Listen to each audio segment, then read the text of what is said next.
নমস্কার বন্ধুরা, সাগরিকা মমস কিচেনে আপনাদের সকলকে স্বাগতম।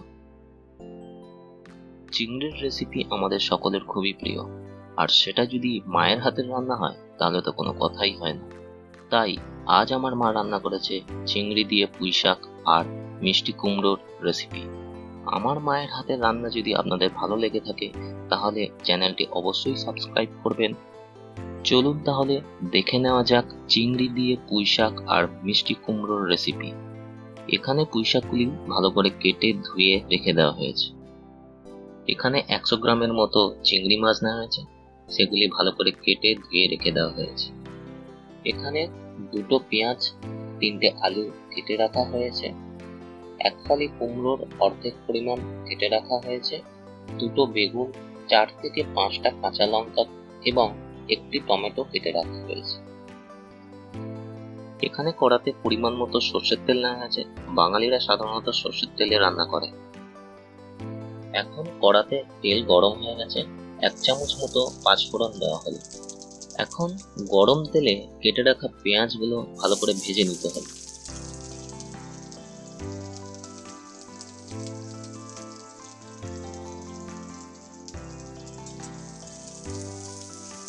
পেঁয়াজ হালকা করে ভেজে নেওয়ার পর কেটে রাখা আলুগুলো এখন দিয়ে দিতে হবে।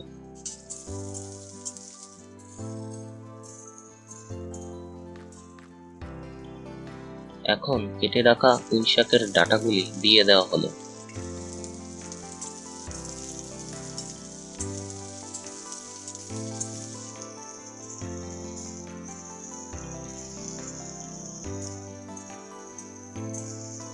এখন কেটে রাখা কুমড়োগুলো দিয়ে দেবেন। কুমড়ো হলো এমন একটি সবজি যা আপনার ত্বকের জন্য খুবই ভালো।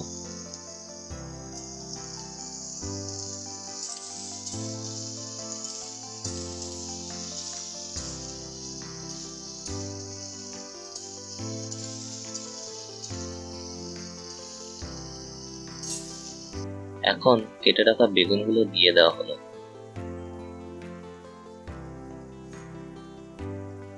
এই ধরনের রান্নাতে সবজিগুলো ভালো করে না আসলে রান্নাটা ঠিক জমে না।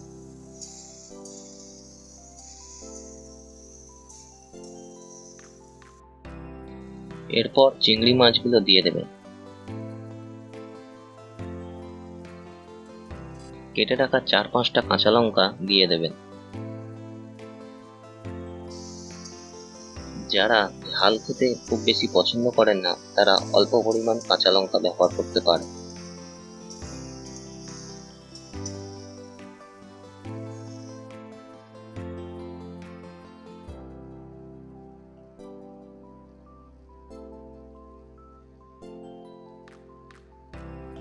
এখন পরিমাণ মতন লবণ দেওয়া হলো।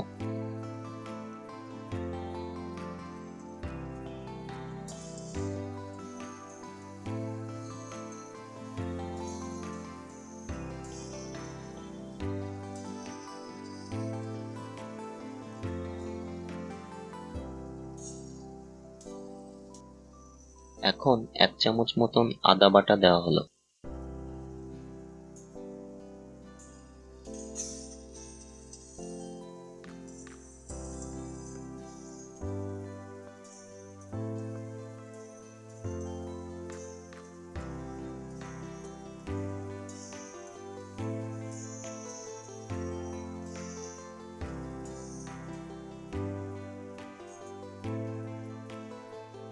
এক চামচ হলুদ গুঁড়ো দেওয়া হলো। 1 চামচ জিরে গুঁড়ো দেওয়া হলো। এখানে 1 চামচ লঙ্কা গুঁড়ো দেওয়া হলো।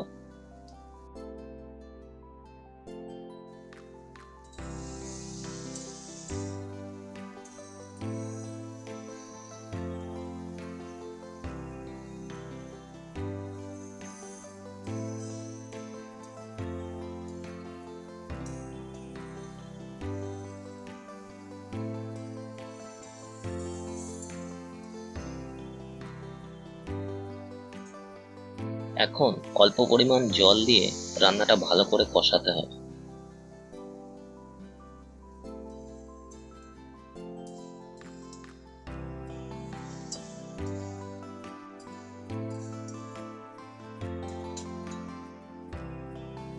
এখন কেটে রাখা পুঁই শাকগুলো দিয়ে দেওয়া হলো।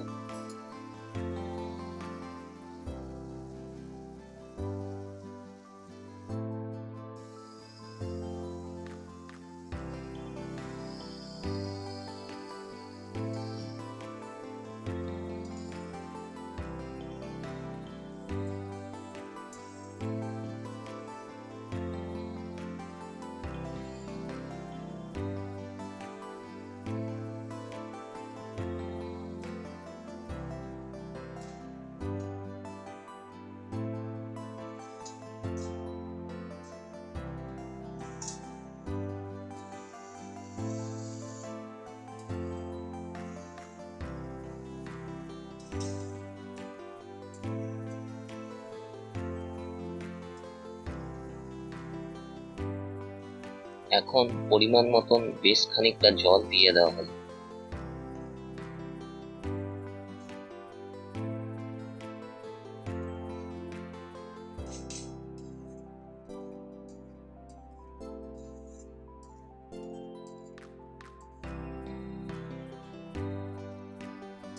আমাদের রান্না প্রায় হয়ে এসেছে।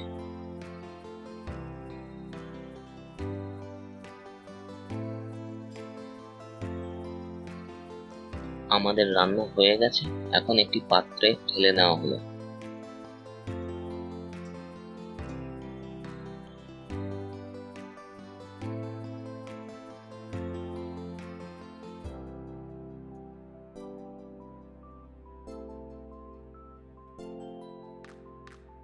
মায়ের হাতের রান্না সকলের ভালো লাগে, তাই আমার মায়ের হাতে তৈরি এই চিংড়ি দিয়ে পুঁই শাক আর মিষ্টি কুমড়োর রেসিপি খুব সহজেই নিজে বানিয়ে ফেলুন।